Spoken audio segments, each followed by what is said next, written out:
3.1, yaitu wawancara terhadap pimpinan. Nah, kaitannya dengan kasus-kasus dilema etika atau bujukan moral. Bagaimana kabarnya kuliah hari ini? Alhamdulillah sehat, walaupun masih agak capek. Banyak kegiatan ya Bu ya hari ini ya. Bagaimana Bu kemarin kegiatan loka karya satunya sebagai PP untuk yang pertama kali? Senang sekali bisa membersamai cici-cici yang hebat. Ya, terima kasih. Langsung saja ya Bu ya. Untuk yang pertama saya ini bertanya, nah selama ini Bulia sebagai kepala sekolah ya, bagaimana Ibu untuk mengidentifikasi kasus-kasus yang merupakan dilema etika atau bujukan moral? Monggo Bu. Sebelumnya saya mengamati dulu suatu permasalahan yang terjadi dengan cara mengumpulkan informasi yang faktual dan menentukan suatu keputusan itu mengacu berdasarkan peraturan. Sebenarnya di SDN 1 Jagung itu banyak sekali kasus-kasus atau masalah di tahun yang kemarin. Pada saat itu kegiatan akhir sekolah, siswa kelas 6 menghendaki diadakannya kegiatan perpisahan. Ya, kegiatan ini sudah menjadi kegiatan rutin sebenarnya di sekolah kami. Namun berbeda dengan kelas sebelumnya yang mayoritas siswa tahun tersebut itu berasal dari kalangan yang kurang mampu. Terus hanya sebagian kecil saja dari mereka yang hidupnya itu lebih dari cukup. Pihak sekolah biasanya mengadakan pelepasan siswa kelas 6 itu dengan acara study tour dan syukuran. Karena selain sebagai kesan dan kenangan untuk mereka selama 6 tahun mereka belajar di jenjang sekolah dasar ini, juga sebagai ucapan terima kasih kepada guru dan teman-teman sekelas mereka. Ternyata sebagian besar orang tua siswa itu tidak menyetujui kegiatan study tour ke Jogja itu karena biaya yang dikeluarkan cukup besar. Namun di satu sisi anak-anak tetap ingin diadakan kegiatan study tour tersebut.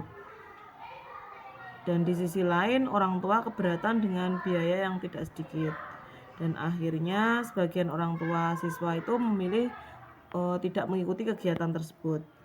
Anak-anak meminta pada wali kelasnya untuk menyampaikan hal ini kepada kepala sekolah.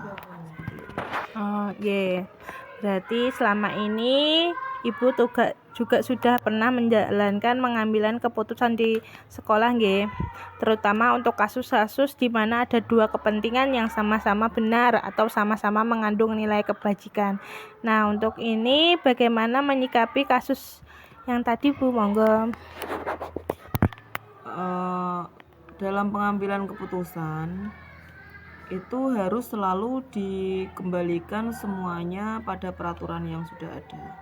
Jadi pengambilan keputusan itu saya selalu menjalin hubungan dengan rekan sejawat, memastikan bahwa keputusan yang saya ambil itu benar-benar mereka pahami.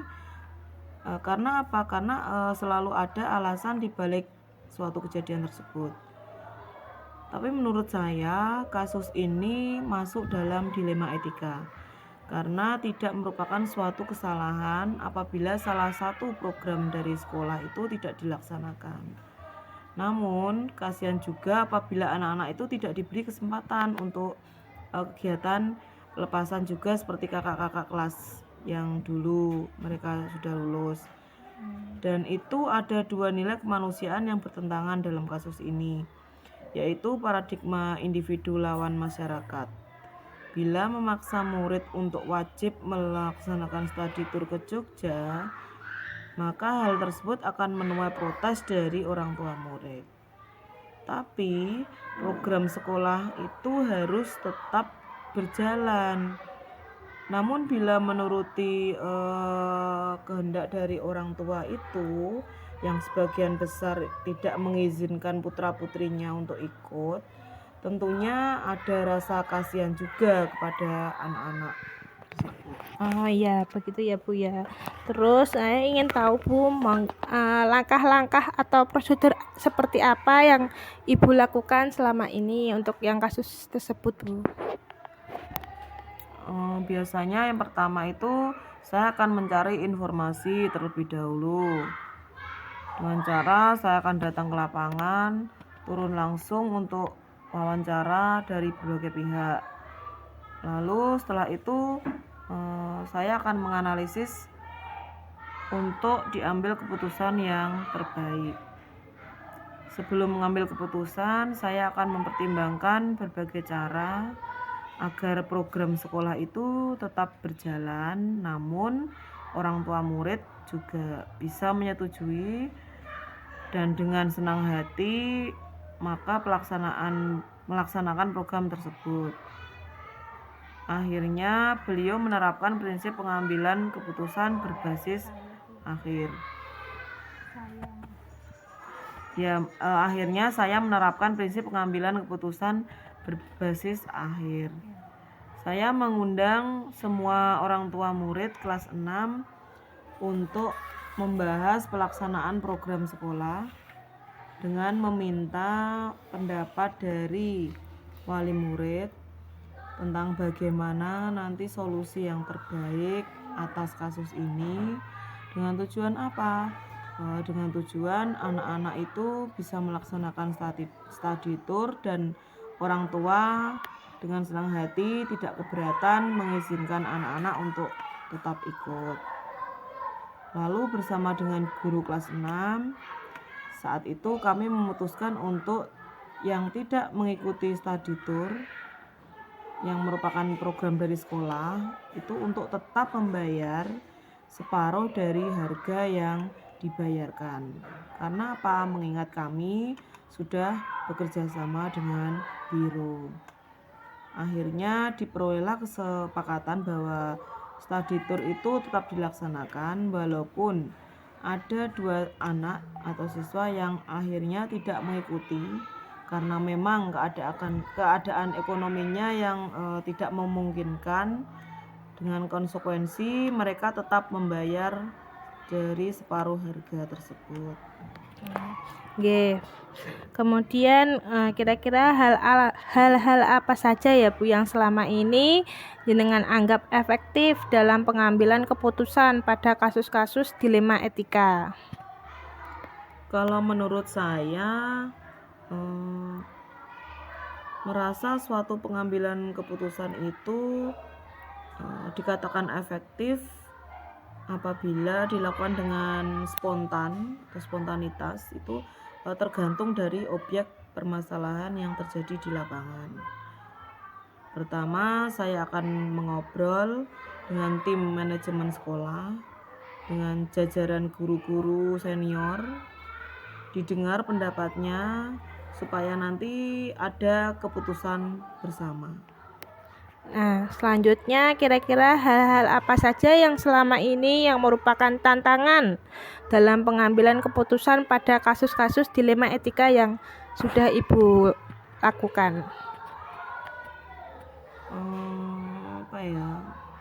Tantangan yang dihadapi dalam pengambilan keputusan itu apabila kurang bisa diterima. Tentu saja kita harus bisa meyakinkan orang-orang yang terlibat dalam keputusan tersebut. Program sekolah itu bisa terlaksana apabila kita itu berkomunikasi yang baik dan komunikasi itu terjalin antara semua pihak yang terlibat. Misalnya komunikasi dengan siswa, komunikasi dengan rekan guru, komunikasi dengan orang tua siswa, dan komunikasi dengan masyarakat. Maka di sini hilangkanlah rasa egois dan memandang rendah orang lain. Jadi kita berusaha untuk menghargai pendapat orang lain dan kita ambil kebijakan itu serta pelajaran dari berbagai masukan yang sifatnya itu membangun. Karena dengan hal tersebut akan memunculkan ide-ide kreatif atau opsi trilema atas suatu kasus. sehingga terpilihlah nanti keputusan yang kreatif dan baik dari berbagai pihak. Oke. Kemudian apakah Ibu memiliki sebuah tata kala atau jadwal tertentu dalam sebuah penyelesaian kasus dilema etika? Apakah Ibu langsung menyelesaikan di tempat atau memiliki sebuah jadwal untuk menyelesaikannya? Mungkin bentuk atau prosedurnya seperti apa yang Anda jalankan, Bu? Monggo. Sebenarnya tidak ada jadwal yang pasti gitu ya, dan kita melihatnya itu berdasarkan kasusnya. Kalau memang kasusnya atau masalahnya itu harus cepat ditangani, diselesaikan, berarti itu nanti kita ambil spontanitas. Dan kalau memang kasusnya itu tidak untuk segera, biasanya itu nanti dibicarakan dulu dengan rekan-rekan guru bagaimana keputusan terbaiknya biar diselesaikan dengan baik dan masalah itu bisa sebisa mungkin terselesaikan dan tidak membutuhkan waktu yang terlalu lama. Oke. Kemudian mungkin ada seseorang atau faktor-faktor yang selama ini mempermudah atau membantu Ibu sebagai kepala sekolah dalam pengambilan keputusan dalam kasus-kasus dilema etika, Bu? Faktor-faktor yang memudahkan misalnya berasal dari adanya dukungan atau kolaborasi guru-guru, kolaborasi dengan seluruh anggota komite dan orang tua siswa selaku wakil dari anggota masyarakat sekolah. Oke. Kemudian dari semua hal yang telah disampaikan oleh Bu Lia, nah pembelajaran apa yang mungkin Anda dapat petik dari pengalaman Bu Lia selaku kepala sekolah dalam mengambil keputusan dilema etika? Pembelajaran yang bisa dipetik dari ini semua adalah pengalaman ya. Karena pengalaman itu adalah guru terbaik. Jadi kita belajar dari berbagai kejadian untuk di setiap kasus permasalahan yang terjadi di lapangan. Jadi seorang pemimpin itu akan sering dihadapkan pada dilema. Nah, bagaimana kita bisa mengambil langkah-langkah pengambilan keputusan itu dan bagaimana kita bisa berpegang teguh pada nilai-nilai kemanusiaan sebelum kita mengambil suatu keputusan. Jadi kita pertimbangkan berbagai hal dan berbagai resiko atas pilihan-pilihan kita yang mungkin nanti pilihan itu bisa sama-sama benarnya. Agar keputusan itu bisa kami ambil dan keputusan itu tidak memberikan dampak negatif bagi semua pihak yang berkepentingan. Wah, sangat inspiratif sekali Bu Lia. Mungkin begitu saja Bu wawancara kali ini. Terima kasih, sangat menginspirasi. Semoga dengan pengalaman ini dapat menjadikan saya dalam pengambilan keputusan, kalau dalam pengambilan keputusan bisa mempertimbangkan berbagai cara, yaitu dengan kolaborasi dengan rekan sejawat, kemudian komite sekolah dan rekan-rekan anggota masyarakat.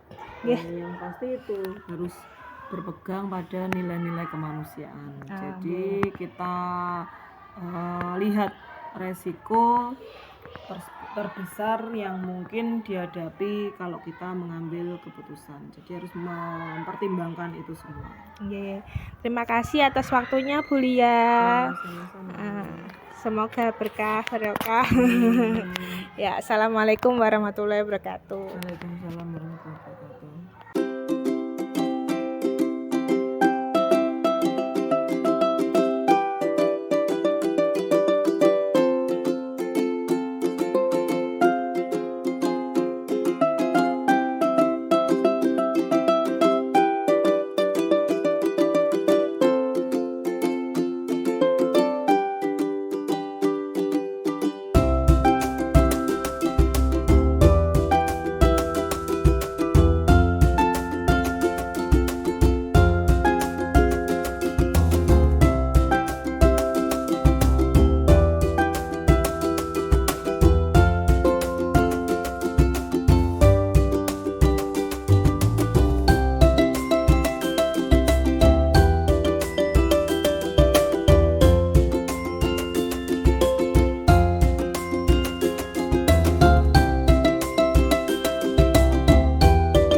mengganggu waktunya ya Bu Ferry. Bagaimana kabarnya hari ini? Alhamdulillah sehat, begini baik-baik saja, tidak masalah, tidak ada yang ganggu. Kalau gimana ada apa? Ya, ini saya Bu ada tugas dari calon guru penggerak angkatan 8. Kebetulan ini sedang di modul 3.1 yaitu pengambilan keputusan dilema etika atau bujukan moral. Nah ini saya mau sharing-sharing kali dengan Bu, mungkin bisa buat inspirasi saya gitu. Iya. Langsung Gimana? saja nggak Bu ya. Oke, Nah, siap. selama ini bagaimana Bu Ferry ya dalam mengidentifikasi kasus-kasus yang merupakan dilema etika atau bujukan moral? Monggo mungkin ada Iya. sharing. Jadi di sini saya pernah mengalami suatu permasalahan yang saya rasa sendiri itu sebagai dilema etika ya Bu Fitri ya. Jadi kejadiannya itu waktu kelulusan. Waktu kelulusan kan begini, ada siswa di sekolah saya itu yang nilainya itu kurang dari KKM. Ya memang anaknya kemampuannya memang kurang dari KKM. Kemudian dari orang tuanya sendiri itu sebelumnya itu sudah datang ke kami dan menginfokan bahwa anaknya tuh ingin masuk ke sekolah negeri favorit lah di daerah saya, maksudnya seperti itu. Katakanlah di SMP 1 Kunduran lah. Lah dari situ saya sudah memberikan persepsi dulu dengan orang tuanya bahwa kemampuan putranya jenengan tuh seperti ini. Jadi nek semisalkan nanti itu apa yang ekspektasi jenengan tidak sesuai dengan realita, kami mohon maaf. Memang awalnya sudah saya begitu kan, karena saya sendiri tuh melihat kemampuan anaknya itu di bawah rata-rata Bu Fitri. Seperti itu. Jadi ini termasuk dilema etika Iya. apa bujukan moral ya Bu? Kalau di sini saya termasuk menganggap ini sebagai dilema saya ini, saya karena ada permintaan dari orang tua yang seperti itu, sedangkan untuk anaknya sendiri tuh kemampuannya itu saya nggak berani jamin tuh untuk kemampuannya seperti itu. Oke, berarti ini termasuk dilema etika ya Bu.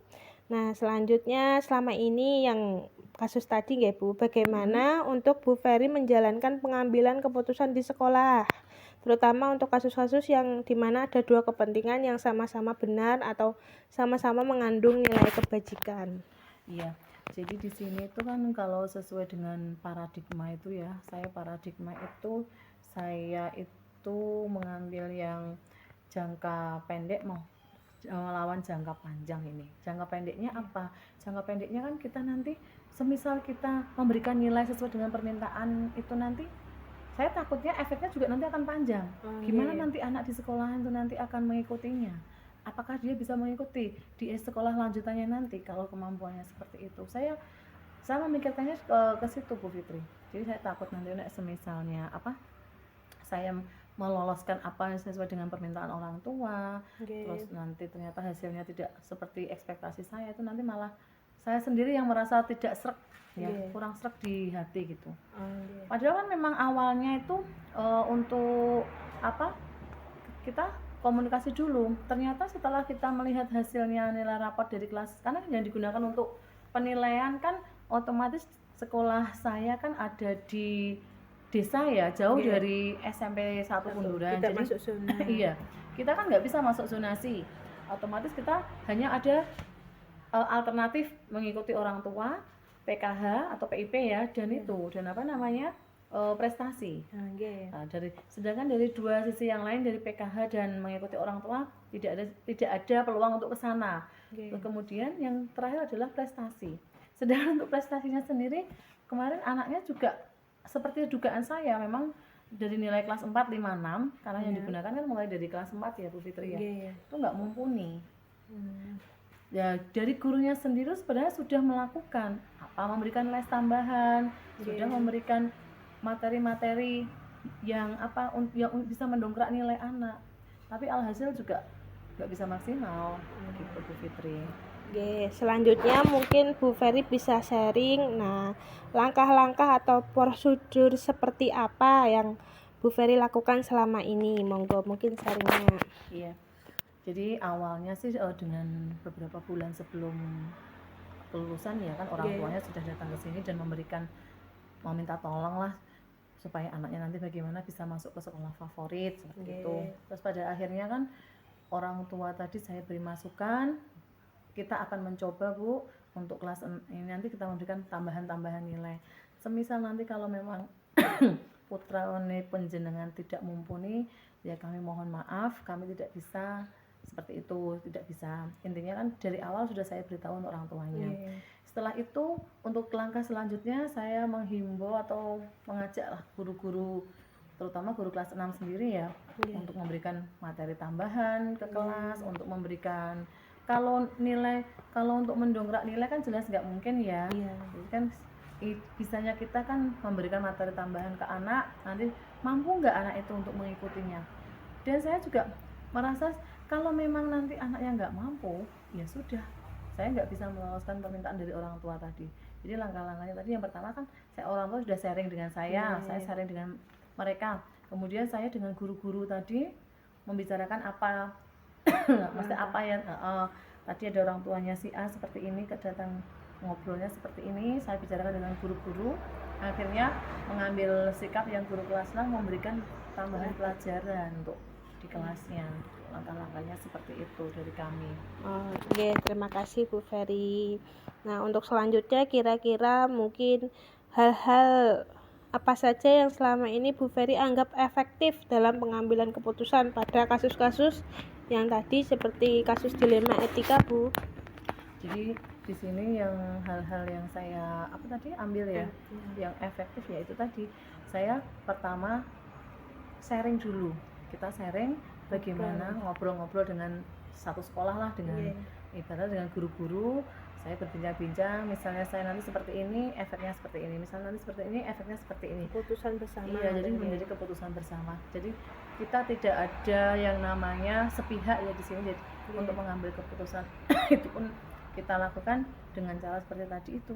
Kita sharing dulu, kita ngobrol-ngobrol, kita bincang-bincang untuk mencari sebuah keputusan. Gitu, Fitri.